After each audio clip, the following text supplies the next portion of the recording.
இப்ப என்ன நடந்தது? இன்னும் என்ன சாமி நடக்கணும்? இந்த பாரு சாமி, இந்த பொண்ணை பாரு சாமி. அது இல்லாம நடுத்தரவுல நிறுத்திட்டாங்க.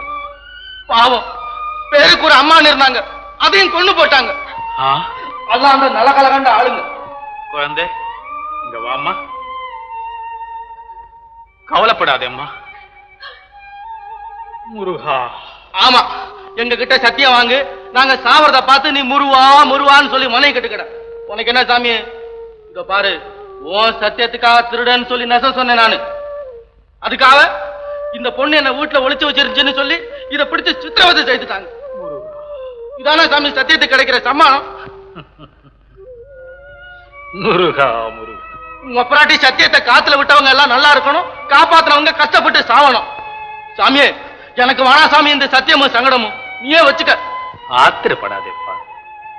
நான் அப்பொழுதே சொல்லலே சத்தியத்தை காப்பாற்றுவது கஷ்டம் என்று. கஷ்டம்னா இதானா சாமி கஷ்டம்? சாமிய முதல்ல எனக்கு தெரியல சாமிய, இப்ப தெரிஞ்சிடுச்சு. வாங்கிக்க. அப்படி என்றால் கொடுத்த வார்த்தையை மீறுகிறேன் என்கிறாயா? இந்த பேச்செல்லாம் வானா சாமி, உன் வார்த்தையை வாங்கிக்க, அவ்வளவுதான். நான் எப்படி எப்பா வாங்கிக் கொள்வது? நீயே வந்தாய், வாக்கு கொடுத்தாய். வேண்டாம் என்றால் நீயே வாங்கிக் கொள். என்னடா பெரிய ரோதனையா போச்சு.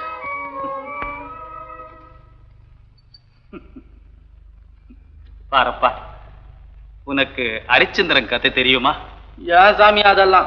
உனக்கு தெரியாது போல இருக்கு, நான் சொல்றேன். நல்லா கேட்ட. எங்க ஊரு ஆந்தமொழி ஐயா சாமி அந்த வேஷம் கட்டிக்கிட்டு அதிலும் பறைய நல்ல ஜாதியிலும் பறைய நல்ல பாதியில் பறைய நானே பராபரமே அப்படின்னு ஒரு பிடிப்பிடிப்பா பாரு சாமிய. மொப்பராட்டி அல்லாத அசந்து அப்படியே குந்திக்கிடுவாங்க.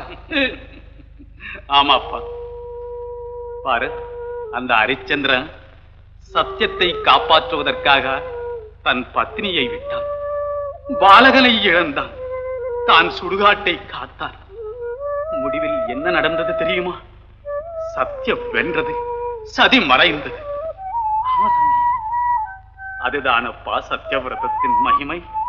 அப்போ நான் வார்த்தை தவறக்கூடாதுன்னு சொல்ற, அதானே? அது உன் இஷ்டம் அப்பா. உனக்கு கஷ்டமா இருந்தா விட்டுடு.